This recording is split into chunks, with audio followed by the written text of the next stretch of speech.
About 20 years ago, I experienced something that I still find impossible to believe.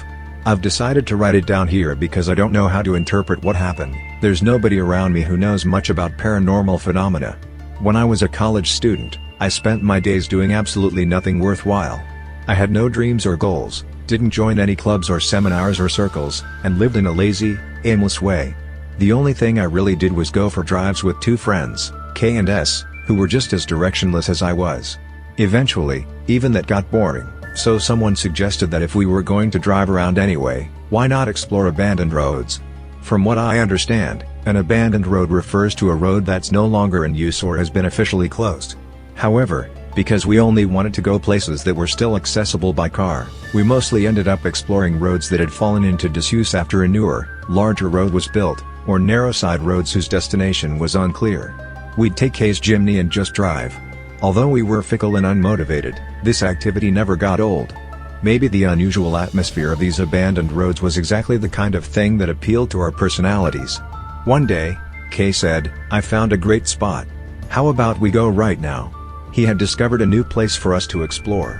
It was already past 2 in the afternoon, but S and I had no plans, so we immediately decided to go. We hopped in K's car and headed for the site. It was about a 30-minute drive from our university, just a short way into the mountains. A narrow road branched off diagonally from a well-traveled main road. Once on the narrow road, I could see grass sprouting through the asphalt, small rocks and branches scattered around. It was clear that nobody ever used it. I was surprised there was a road like that there at all, but after about 100 meters, it just came to an abrupt dead end. "That's it?"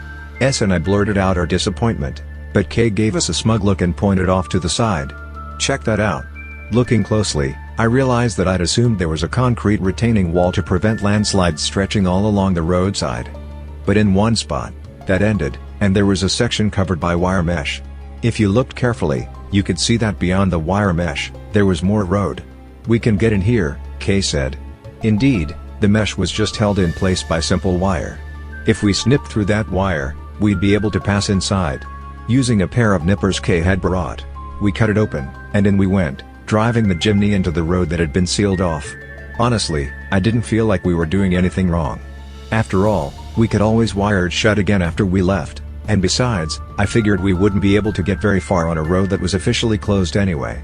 Even on that first stretch, there was grass poking through the asphalt and small rocks all over, so surely we'd run into a fallen tree or something and be forced to turn back soon enough. But to our surprise, the road ahead didn't look nearly as run down as I'd imagined. In fact, it looked cleaner than the 100 meters before the dead end. We continued cautiously for another 5 minutes or so along the narrow mountain road by car. Before long, we came upon a tunnel. Actually, tunnel might not be the best word. It was more like a waterway bridge made of brick that had been built in an arch shape so you could pass underneath. It didn't seem more than 4 or 5 meters deep. It was wide enough for the Jimny to pass through without a problem, so we drove right under it. On the other side, the road began to get a bit rough, gravel scattered on the asphalt. Suddenly, S shouted, "Hey, stop the car. Look at that." He was pointing back, toward the tunnel we'd just passed. I turned to look, and there, covering the exit of the tunnel like a frame, stood a torii gate. It was the kind of gate you see at Shinto shrines, built so close that it practically touched the entrance of the tunnel. From the other side, we hadn't been able to see it at all. You'd inevitably pass under the torii as soon as you drove out of the tunnel. Something about that felt unsettling, and we wondered if we should turn back. But in the end, we decided to keep going, at least until we couldn't continue anymore. We went on for another 500 meters or so. Up to that point, the road, though somewhat rough, was still paved. But then, as if someone had drawn a straight line, the asphalt suddenly ended. Beyond that line, it was just a dirt road. To make things even creepier, there were what looked like 2 small shrine-like structures, one on each side of that boundary. It looked as if they marked the shift from asphalt to dirt road. By this time, our curiosity was piqued. We started to think there might be something interesting ahead. The feeling was a mix of anticipation, anxiety, and excitement, and we had no intention of turning back anymore. Luckily, the dirt road was still wide enough for the car, and there were no fallen trees blocking the way. In retrospect, maybe we should have noticed how suspiciously clean and free of tire tracks it all was, especially for a road that was supposed to be sealed off. After a while, the path opened up into a vast, clear area, as though all that mountainous terrain we'd been driving through was just an illusion. There was nothing but flat land on either side of the road. It looked like rice fields, but there was no sign they were being used. At some point, the sky had become a cloudless, brilliant blue, and I was so moved by the scenery that I momentarily forgot my unease. But then I snapped back to reality. Where in the world were we? Could it be some abandoned village? It felt weirdly surprising that a place like this, a wide, beautiful stretch of land, existed so close to where we lived. Just when I started to wonder how far this single road went, I noticed a dark structure faintly visible in the distance. The closer we got, the bigger it appeared, until I realized it was a building with a thatched roof. But it was immediately clear that it wasn't just any thatched roof building. It was enormous. I'd never seen a thatched structure that big, probably the size of a school gymnasium or even bigger. Why would there be such a grand building way out here at the end of a road that had been sealed off? When we finally pulled up in front of it, we realized a few things. First, the road we'd been driving on led straight to this building. There were no side roads or branches at all. It felt like we'd arrived at the sole destination for this road.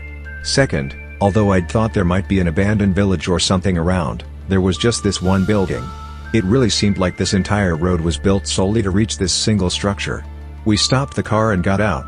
The air felt unbelievably refreshing. The atmosphere was so clear, the sky was bright blue without a single cloud, and I couldn't hear the sound of birds or even the wind. The temperature felt like early spring, pleasant enough to make you want to stay there forever. But the gigantic thatched building looming in front of us quickly extinguished that sense of ease. What on earth was this place? I'd heard that if you don't maintain a thatched roof, it quickly deteriorates, but there was no sign of that here.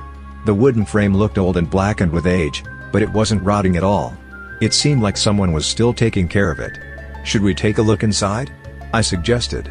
Kay agreed, but S wasn't too keen. He said he'd circle around the outside of the building and walked off.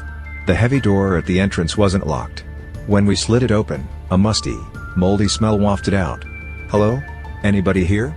No response. Naturally. Partly relieved that there was no one around, Kay and I stepped inside. It was dim, but we could make out our surroundings thanks to the light coming through the gaps in the open entrance. It was just a big, empty space with wooden floors. There were what looked like shelves along one wall, but nothing was on them. To the left side, there was a sliding door that presumably led to another room. Other than that, it was all bare, just the floor and walls.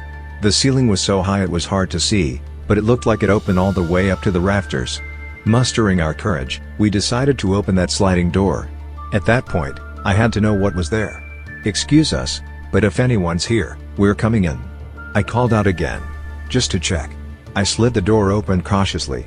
It was unexpectedly bright inside, which startled me. There must have been numerous skylight-type windows above, because it was far lighter in there than in the entrance area. But it wasn't just bright, it was immediately clear that something was very wrong about this room. First of all, it was huge, about the size of a gymnasium. And in that vast space, there were 5 massive pillars spaced evenly apart, running from floor to ceiling. Each pillar was unbelievably thick, around 3 meters in diameter, and at least 10 meters tall. There were 5 of them. "Wait, does a tree this big even exist in Japan?" Kay blurted out, which was an understandable reaction. I'd never seen pillars like that before. What kind of purpose could such enormous pillars serve? While I was staring around in wonder, Kay let out a small gasp. I looked over. On the center pillar of the 5, there were what looked like talismans, or offuta, nailed to it with iron spikes. They didn't have the usual nail head, they were more like sharpened pieces of metal. There were a lot of them, hammered into the pillar in huge quantities. The writing, done in brushstrokes, looked like Chinese characters or maybe just symbols. I couldn't read it. Then Kay said, "There's something stuck under them."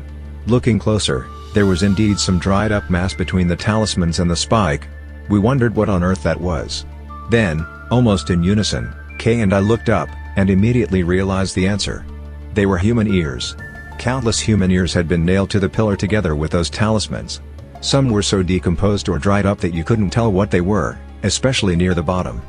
But horrifyingly, the ears nailed higher up looked more recent, and you could clearly recognize them as human ears.